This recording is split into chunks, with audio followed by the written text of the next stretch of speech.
Pernahkah Anda berdiri di tengah kebun, menatap hamparan rumput liar yang tumbuh subur, dan merasa sangat frustrasi? Anda mungkin berpikir, mengapa tanaman yang sengaja ditanam malah mati, sementara gulma liar ini tumbuh layaknya raksasa yang tak terkalahkan? Halo sahabat berkebun, selamat datang kembali.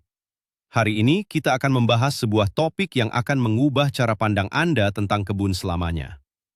Jangan buru-buru mengambil alat penyemprot racun rumput atau mencabuti semua gulma itu dan membuangnya ke tempat sampah.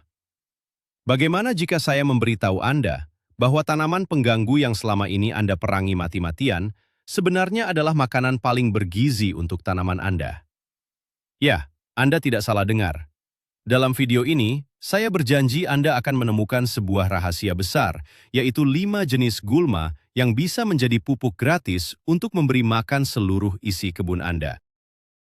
Bersiaplah untuk sebuah kenyataan yang bertentangan dengan apa yang diajarkan oleh para penjual pupuk kimia selama ini. Mari kita buktikan bahwa alam bekerja dengan cara yang sangat luar biasa. Sebelum kita mulai, coba tulis di kolom komentar, seberapa sering Anda membuang rumput liar setiap bulannya? Selama puluhan tahun, kita telah dicuci otaknya oleh industri pertanian komersial untuk percaya bahwa kebun yang sempurna adalah kebun yang bersih tanpa ada satupun tanaman liar. Kita diajarkan bahwa gulma adalah pencuri nutrisi, perampok air, dan musuh mutlak bagi sayuran serta bunga kesayangan kita. Namun, mari kita mundur sejenak dan melihat kembali bagaimana hutan bertahan hidup selama ribuan tahun tanpa campur tangan manusia.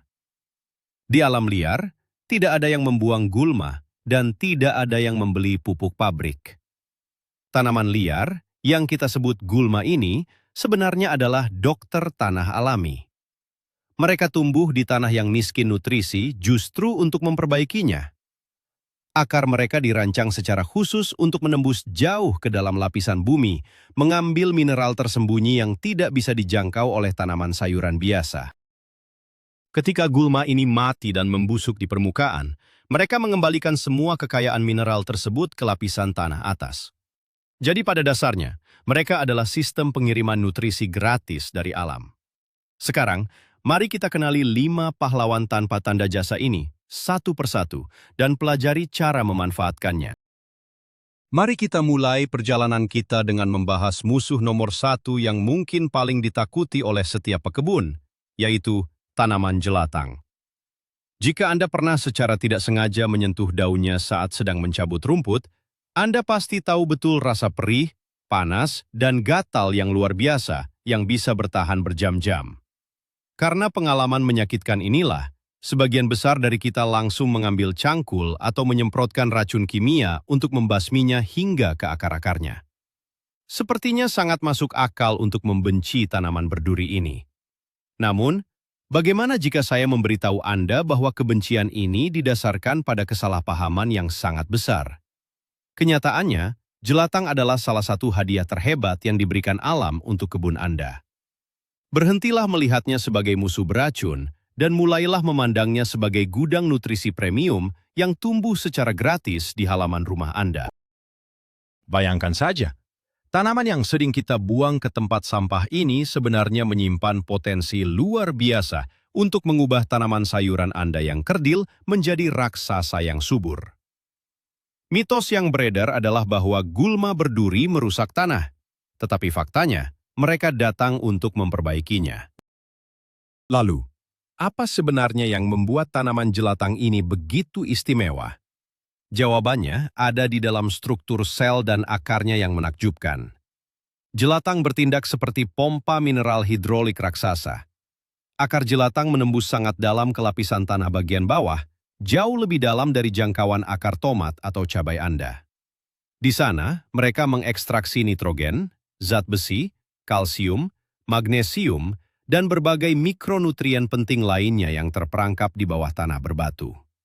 Setelah diserap, semua mineral berharga ini disimpan dengan aman di dalam daun dan batang jelatang yang berduri itu.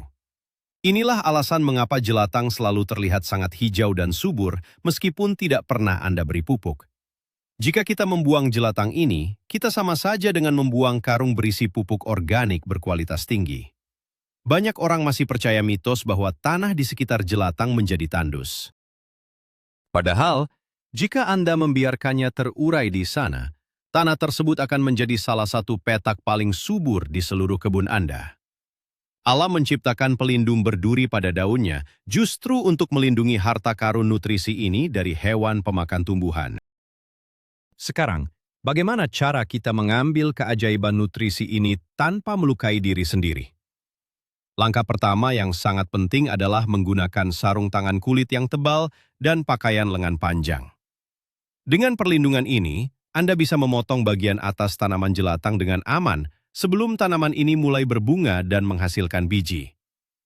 Kumpulkan semua daun dan batang hijau segar tersebut dan masukkan ke dalam sebuah ember besar. Ide cemerlang untuk memanfaatkan jelatang ini adalah dengan membuat apa yang disebut teh kompos atau pupuk cair hasil fermentasi. Caranya sangat sederhana, namun sangat luar biasa efeknya. Anda hanya perlu menekan kumpulan jelatang ke dasar ember, lalu mengisinya dengan air hujan atau air sumur hingga penuh. Ingat, jangan menggunakan air ledeng yang mengandung klorin, karena klorin akan membunuh bakteri baik yang kita butuhkan. Tutup ember tersebut secara longgar agar ada sirkulasi udara kecil, dan biarkan alam melakukan keajaibannya. Dalam beberapa hari, Anda akan mulai melihat gelembung-gelembung muncul ke permukaan, pertanda bahwa bakteri sedang memecah sel-sel tanaman dan melepaskan semua nutrisi yang terkunci. Proses fermentasi ini biasanya memakan waktu sekitar 2 hingga 3 minggu. Saya harus jujur kepada Anda, campuran teh jelatang ini akan mengeluarkan bau yang cukup menyengat, mirip dengan bau kotoran sapi basah. Namun, di dunia perkebunan organik, bau busuk yang kuat seringkali berarti kualitas nutrisi yang luar biasa tinggi. Setelah air berubah warna menjadi hijau pekat atau kecoklatan yang gelap, saring cairannya dan buang sisa ampas jelatang ke dalam tumpukan kompos Anda. Untuk menggunakannya, jangan pernah menyiramkannya langsung ke tanaman karena terlalu pekat dan bisa membakar akar. Anda harus mengencerkannya dengan perbandingan 1 bagian teh jelatang dicampur dengan 10 bagian air bersih. Siramkan ramuan ajaib ini ke pangkal tanaman tomat, mentimun, atau sayuran daun hijau Anda. Sebagai contoh nyata, tanaman tomat yang disiram dengan cairan ini setiap 2 minggu sekali terbukti memiliki batang yang jauh lebih tebal dan daun yang lebih tahan terhadap serangan penyakit jamur. Anda baru saja mendapatkan pupuk nitrogen tingkat tinggi secara gratis hanya dari gulma yang selama ini Anda benci. Tanaman liar kedua yang sering menjadi korban pemangkas rumput adalah dandelion atau jombang. Bayangkan hamparan rumput hijau yang mulus, lalu tiba-tiba muncul bunga kuning cerah ini di tengah-tengahnya. Bagi banyak pecinta halaman rumput, bunga dandelion adalah sebuah mimpi buruk yang merusak estetika. Tidak jarang orang menghabiskan ratusan ribu rupiah untuk membeli herbisida khusus hanya untuk membunuh bunga kecil yang ceria ini. Mitos kuno mengatakan bahwa dandelion adalah tanaman parasit yang akan mencekik rumput dan tanaman lain di sekitarnya. Namun tahukah Anda bahwa bunga kuning ini sebenarnya adalah pahlawan super yang sedang menyelamatkan tanah Anda? Kehadiran dandelion di halaman Anda bukanlah sebuah serangan acak. Sebaliknya, alam sedang mengirimkan sinyal yang sangat jelas. Dandelion cenderung tumbuh subur di tanah yang sangat padat, keras, dan kekurangan nutrisi kalsium. Mereka muncul bukan untuk menghancurkan, melainkan untuk memulai proses rehabilitasi tanah yang sedang sakit parah. Mari kita lihat bagian paling ajaib dari tanaman dandelion, yaitu akar tunggangnya yang sangat panjang dan tebal. Akar dandelion ini bertindak seperti bor mesin biologis. Akar ini mampu menembus tanah liat yang sekeras batu kapur sekalipun. Saat akar ini masuk ke dalam, ia menciptakan saluran udara yang longgar, memungkinkan oksigen dan air hujan meresap ke dalam tanah yang sebelumnya kedap air. Tetapi itu belum semuanya. Akar bor ini terus turun hingga menemukan cadangan kalium dan fosfor purba yang terkubur dalam-dalam. Dandelion menyedot mineral-mineral berat ini dan membawanya ke atas, menyimpannya dengan rapi di daunnya yang bergerigi dan bunga kuningnya. Jika Anda terus-menerus mencabutnya dan membuangnya ke tempat sampah, Anda membuang semua fosfor dan kalium berharga yang baru saja ditambang oleh dandelion secara gratis. Contoh yang sangat menyedihkan adalah ketika orang-orang mengeluh tanaman buah mereka rontok karena kurang kalium, padahal mereka baru saja membuang 1 keranjang penuh dandelion kemarin sore. Jadi, bagaimana kita mengeksploitasi tambang mineral gratis bernama dandelion ini? Berbeda dengan jelatang yang difokuskan pada nitrogen untuk pertumbuhan daun, dandelion kaya akan kalium dan fosfor yang sangat krusial untuk proses pembungaan dan pembuahan. Untuk memanfaatkannya, Anda harus mencabut tanaman dandelion secara utuh, mulai dari bunga kuningnya, daunnya, hingga akar tunggangnya yang tebal. Jangan memotongnya. Cobalah menggali sedikit untuk mendapatkan seluruh bagian akarnya. Cuci bersih tanah yang menempel pada akar. Setelah itu, potong-potong seluruh bagian tanaman menjadi ukuran kecil. Sama seperti sebelumnya, masukkan potongan dandelion ini ke dalam ember besar berisi air bersih dan tutup rapat. Proses fermentasi dandelion ini biasanya memakan waktu lebih cepat, sekitar 10 hingga 14 hari. Cairan yang dihasilkan mungkin tidak sebau teh jelatang, namun warnanya akan menjadi sangat pekat. Anda sedang membuat minuman berenergi khusus untuk masa pembuahan tanaman Anda. Cara terbaik untuk mengaplikasikan pupuk teh dandelion ini adalah saat tanaman Anda mulai menunjukkan tanda-tanda munculnya kuncup bunga. Encerkan cairan fermentasi tadi, gunakan takaran 1 cangkir pupuk untuk setiap 10 cangkir air. Siramkan campuran ini di sekitar area perakaran tanaman seperti cabai, terong, tomat, atau bahkan tanaman buah di dalam pot. Kandungan kalium yang tinggi dari dandelion akan langsung diserap oleh tanaman Anda. Sebagai sebuah contoh yang brilian, coba aplikasikan pada tanaman labu atau melon Anda. Anda akan melihat bahwa bunga betina yang muncul akan jauh lebih kuat. Persentase keberhasilan menjadi buah akan meningkat tajam, dan buah yang dihasilkan akan terasa jauh lebih manis. Dan tahukah Anda bagian terbaiknya? Semua ini tidak membutuhkan biaya sepeser pun. Mitos bahwa kebun harus bebas gulma kini terbantahkan secara telak, karena gulma ini justru menjadi kunci rahasia panen buah yang melimpah ruah dan berkualitas premium. Kita beralih ke gulma ketiga yang sangat mudah dikenali, yaitu tanaman semanggi atau clover. Tanaman kecil merayap dengan daun beruas 3 ini mungkin terlihat sangat lucu, namun ia sering dianggap sebagai musibah besar bagi lapangan golf atau halaman rumput rumah bergaya modern. Sifatnya yang merambat cepat membuatnya mampu menutupi area yang luas dalam waktu singkat. Banyak orang mengira bahwa semanggi adalah tanaman yang rakus karena pertumbuhannya yang sangat agresif. Namun, mari kita bongkar sebuah fakta yang sangat menakjubkan. Jika halaman Anda tiba-tiba dipenuhi oleh tanaman semanggi, itu adalah cara alam memberitahu Anda bahwa tanah tersebut sangat kekurangan unsur nitrogen. Alih-alih merusak, semanggi justru diutus oleh alam sebagai pabrik pupuk urea alami yang bekerja 24 jam sehari, 7 hari seminggu, tanpa mengenal lelah. Tanaman merayap kecil ini memegang kunci salah satu mukjizat biologi paling hebat yang pernah ada di dunia botani. Keajaiban sesungguhnya dari tanaman semanggi terletak pada hubungan rahasia yang terjadi di dalam tanah. Semanggi, yang termasuk dalam keluarga kacang-kacangan, memiliki kemampuan luar biasa untuk bekerja sama dengan bakteri baik bernama Rhizobium. Bakteri ini hidup di dalam bintil-bintil kecil yang menempel pada akar semanggi. Tugas mereka sangat luar biasa menakjubkan. Udara yang kita hirup setiap hari sebenarnya mengandung hampir 80% gas nitrogen, namun tanaman tidak bisa menyerapnya dari udara. Nah, bakteri di akar semanggi inilah yang menangkap gas nitrogen bebas dari udara, lalu mengubahnya menjadi amonia cair yang bisa langsung dimakan oleh tanaman. Ini persis seperti proses pembuatan pupuk urea di pabrik raksasa, tetapi dilakukan oleh bakteri di bawah tanah Anda secara gratis. Jadi, mitos yang mengatakan semanggi mencuri nutrisi dari rumput Anda adalah 100% salah. Sebaliknya, ketika bagian dari akar semanggi ini mati atau dipangkas, mereka melepaskan nitrogen murni tersebut langsung ke tanah sekitarnya. Ada dua cara luar biasa brilian untuk memanen kebaikan dari gulma semanggi ini. Cara pertama dan paling mudah adalah dengan menjadikannya sebagai mulsa hidup yang ajaib.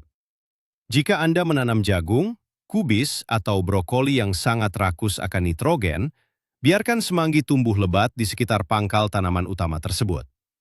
Semanggi akan bertindak sebagai karpet hidup yang menjaga tanah tetap lembab, mencegah gulma ganas lain tumbuh, dan yang paling penting, terus memompa nitrogen ke dalam tanah. Setiap kali Anda memangkas daun semanggi yang mulai memanjang, bagian akarnya di bawah tanah akan ikut merespon dengan melepaskan sejumlah besar cadangan nitrogen ke tanah sekitarnya.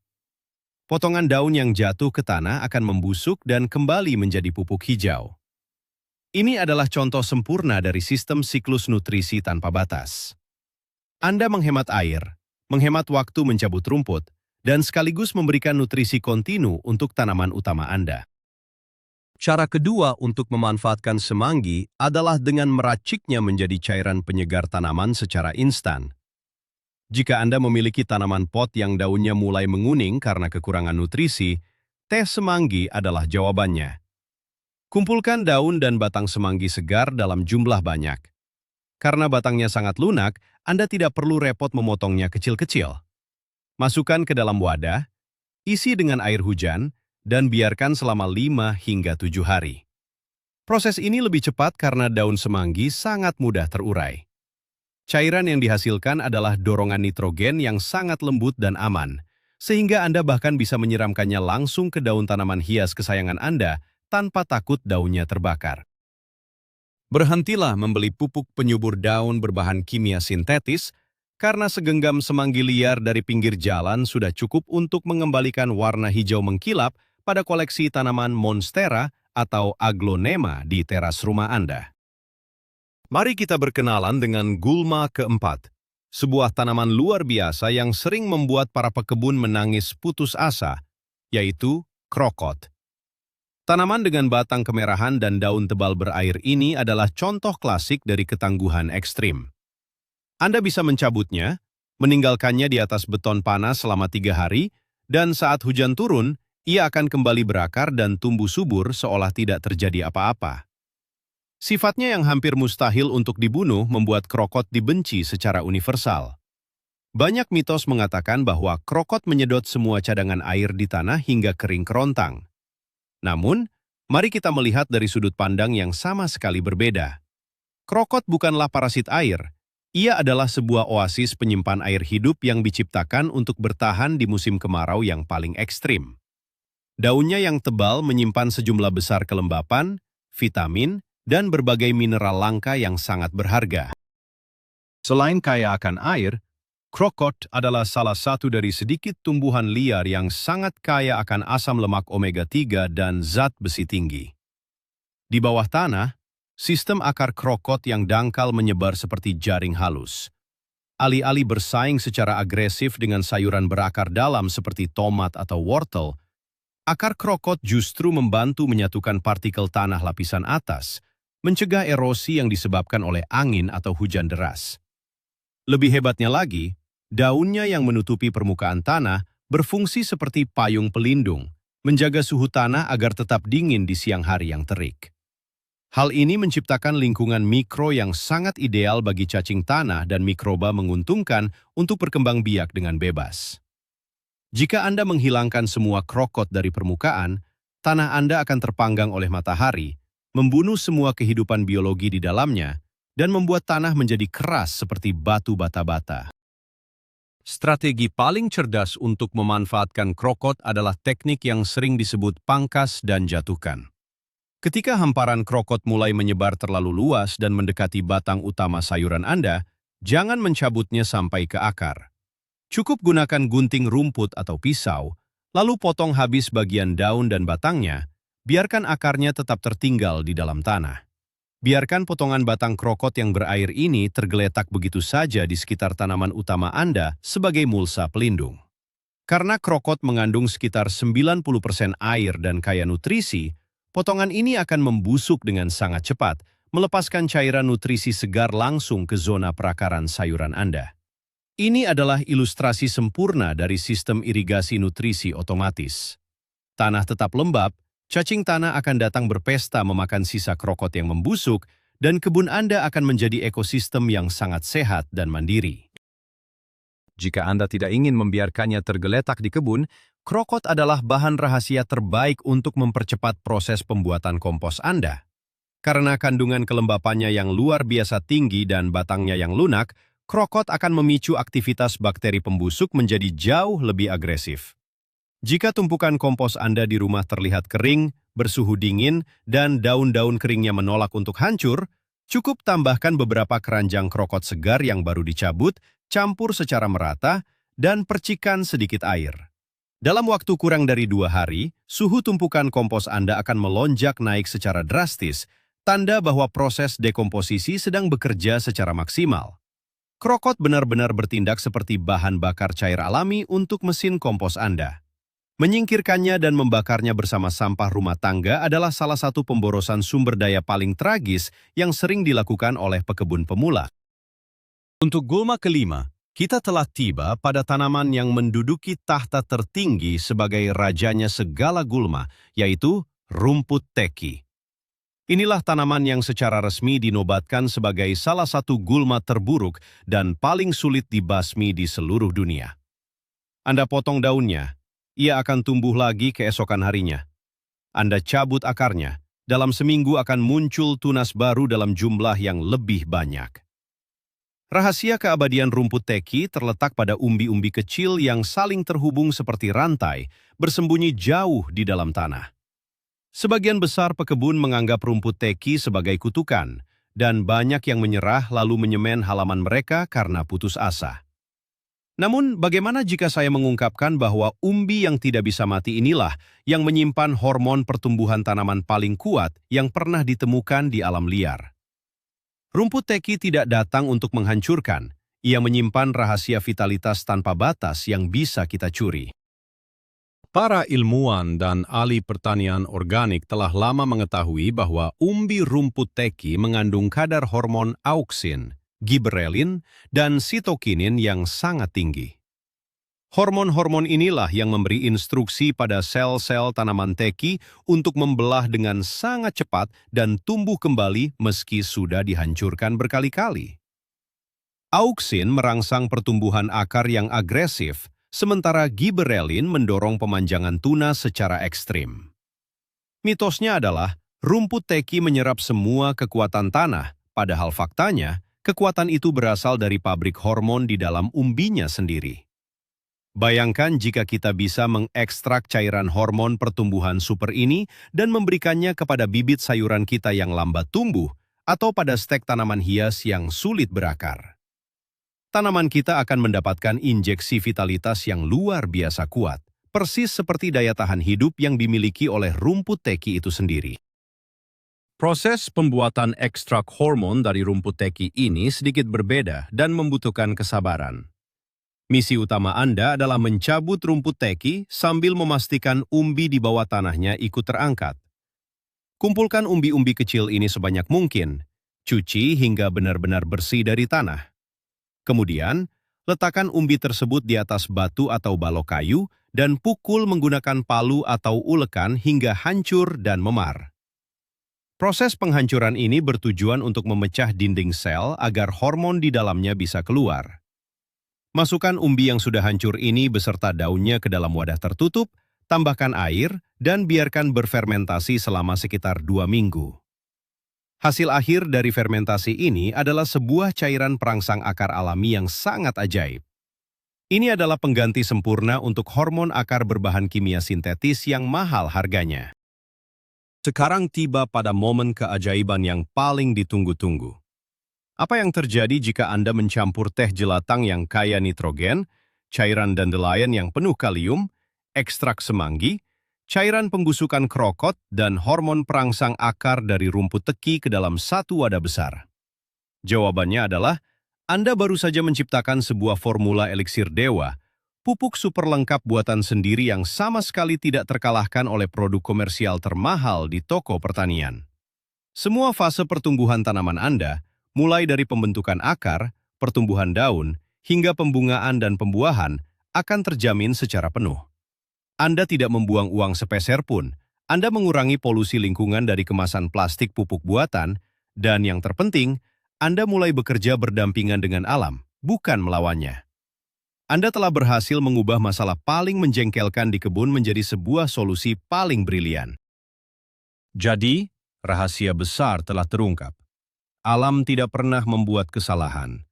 Apa yang selama ini kita sebut sebagai gulma pengganggu, kenyataannya adalah tim penyelamat nutrisi yang dikirim oleh bumi untuk menyuburkan tanah Anda kembali. Jelatang sang raja nitrogen, dandelion pembawa kalium dari kedalaman, semanggi si pabrik urea, krokot si penyimpan air abadi, dan rumput teki dengan hormon pertumbuhannya yang tak terkalahkan. Mulai hari ini, saat Anda melihat mereka tumbuh, jangan lagi merasa marah. Tersenyumlah, karena Anda melihat uang yang tumbuh secara gratis di halaman Anda. Kumpulkan mereka, rendam, dan kembalikan nutrisinya kepada sayuran kesayangan Anda. Itulah inti dari sebuah ekosistem kebun organik yang sehat dan mandiri. Terima kasih banyak telah menemani saya mengupas rahasia alam yang luar biasa ini. Jika Anda merasa video ini membuka mata dan bermanfaat, mohon tekan tombol like, berlangganan ke saluran kami untuk konten yang lebih mendalam, dan bagikan video ini kepada teman-teman sesama pekebun Anda. Sekarang, giliran saya yang bertanya kepada Anda, dan tolong jawab di kolom komentar. Dari kelima gulma ajaib yang kita bahas hari ini, gulma mana yang paling membuat Anda pusing di kebun selama ini? Mari kita bahas cara mengolahnya di kolom komentar.